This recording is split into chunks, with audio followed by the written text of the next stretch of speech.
Let's solve the following examples. We have to add these two fractions. Always you have to look at the denominators. As you can see, both of them are identical. That's why I'm going to copy down this denominator and I'm going to write that this is 18, okay? Denominators always stay the same, okay? So if I have 18, this one must be 18. I can add right now the numerators. 3 plus 7 is 10. Now let's take a look if we can reduce this fraction, okay? Now we have to find if there is common factor in 10 and 18. Common factor for 10 and 18 is 2. In other words, I can write 2 times 5 over 2 times 9. Okay? You have to be familiar with the multiplication table. 2 and 2 is going to cancel out because 2 divided by 2 is 1. Okay, so that's why I'm going to cancel this out, and my answer is going to be 5 over 9. Now, let's take a look at the next example. Look at the denominators first. You have to always look at the denominators. Now, the first fraction has denominator 3.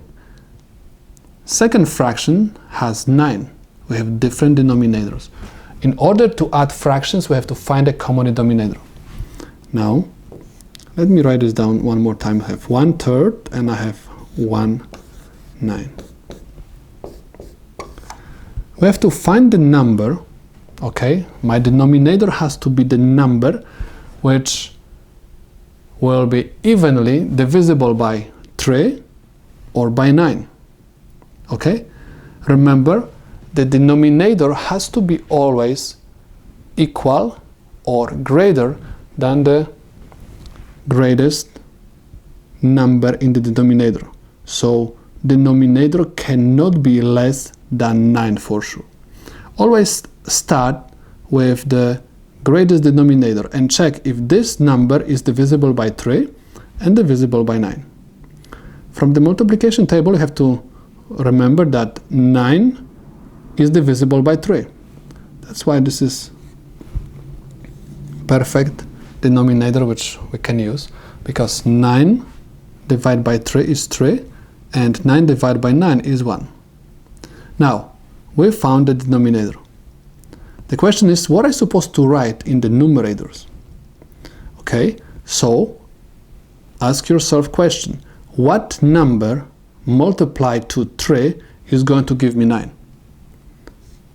3 times 3. 3 times 3 is 9. Whatever you did in the denominator, you have to do also in the numerator. So if you multiply denominator by 3, numerator has to be also multiplied by 3. 1 times 3 gives me 3. By what number I have to multiply 9 to get 9? Times 1. 9 times 1 is 9. Whatever I did in the denominator, I have to also do in the numerator. 1 times 1 is 1. I found the common denominator, and I can add these fractions. So that's why I'm going to have 3 over 9 plus 1 over 9. Okay?